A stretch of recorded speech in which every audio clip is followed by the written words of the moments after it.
இந்த கெட்ட கொலஸ்ட்ரால் தான் இருக்கிறதுலேயே ரொம்ப ஆபத்தான கெட்ட கொலஸ்ட்ரால்.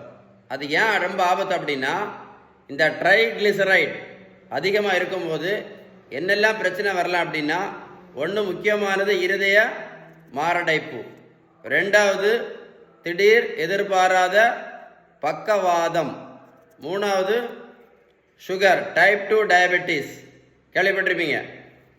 அப்புறம் ஃபேட்டி லிவர் வந்துச்சுனால என்னெல்லாம் வரும்? சுகர், ப்ரெஷர், கெட்ட கொலஸ்ட்ரால் மட்டும் இல்லை, பித்தப்பையில கல் கூட வர்றதுக்கு நிறைய வாய்ப்பு இருக்குது. அவ்வளோ ஆபத்தானது எது? ட்ரைகிளிசரைடு. அது மட்டும் இல்லை, இது ரொம்ப ஆபத்தானது பேங்க்ரியாடைட்டிஸ்ன்னு சொல்லுவாங்க. தாங்க முடியாத வலி, வயிற்று வலி கூட வரலாம்.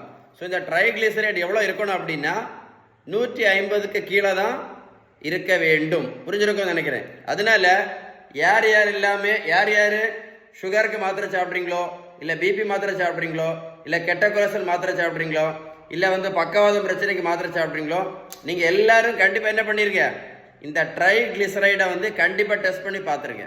சரியா? மறக்காம டெஸ்ட் பண்ணி பாருங்க. மருத்துவத்தில் உள்ள ஸ்டாண்டர்ட் புத்தகம் ஹாரிசன், இந்த புத்தகம் என்ன சொல்லுது அப்படின்னா, இந்த ட்ரைகிளிசரைடை சரி பண்ணணும்னா ஈஸியானது கரெக்ட் ட்ரீட்மெண்ட் பேலன்ஸ் டயட் மட்டும்தான். ஏன் அப்படின்னா, பேலன்ஸ் டயட்டில் தான் ட்ரைகிளிசரைடு முழுமையாக சரியாகும்னு அந்த புத்தகம் தெளிவாக சொல்லுது.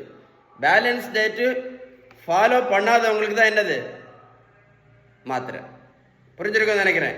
ஒரு கைண்ட் ரிக்வெஸ்ட்டாக சொல்கிறேன், இது ஒரு முக்கியமான அவேர்னஸ் வீடியோ, ஷேர் பண்ணி கொடுங்க, நிறைய பேருக்கு யூஸ்ஃபுல்லாக இருக்கும்.